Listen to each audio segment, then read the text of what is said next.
Hi everybody, this is Seth. I'm here in the 2015 Mercedes-Benz G550, enjoying not only my day off, but my birthday in a very special car.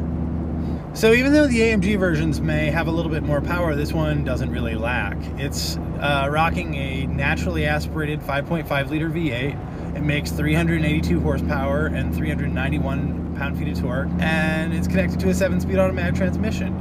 And to be totally honest, even in the sort of standard mode, there's a sport mode too, it feels reasonably quick for something this huge and brick-shaped.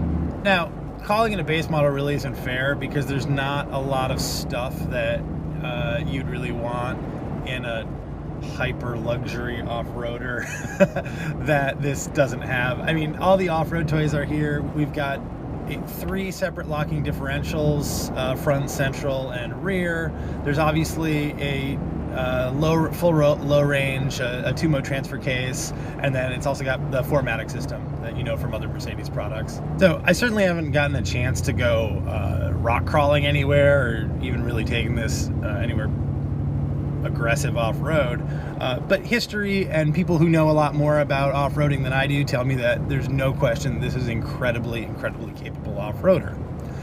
That being said, it's $116,000, so you're talking about like 3 Jeep Grand Cherokees worth of SUV here. You don't buy this thing just because you want to have off-road ability. I think what you do buy it for is that it's got a kind of presence that very few other vehicles on the road have. Now, another thing that is really surprising the first time you get into any G-Wagon is that it's super narrow. I mean, the narrowness from an exterior perspective combined with the tallness give it that sort of unique, very singular silhouette, but on the inside it means that this is a much smaller vehicle than you would anticipate. From a seating perspective, it really feels like a compact car with a whole lot of headroom. The experience is so wildly different from just about anything else that you can get in.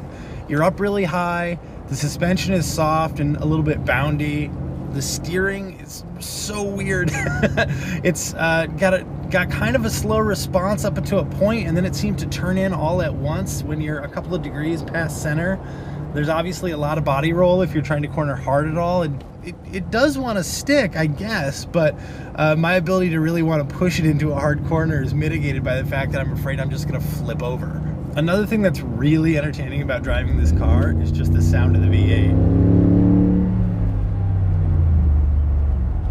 The exhaust is tuned really nicely, the engine sounds great, and when you do get a chance to open the throttle wide up, the whole thing just sounds right, I guess. It sounds exactly perfect. Well, listen guys, I'm really glad to have you along. I'm glad to get to sort of share my G-Wagon experience with you, and most of all, I'm glad to have gotten a chance to drive this thing, especially having it on my birthday has been fun. So I'm off to enjoy the rest of my day off. I hope you guys check out any more Autoblog videos that you see, and we'll see you on the next one.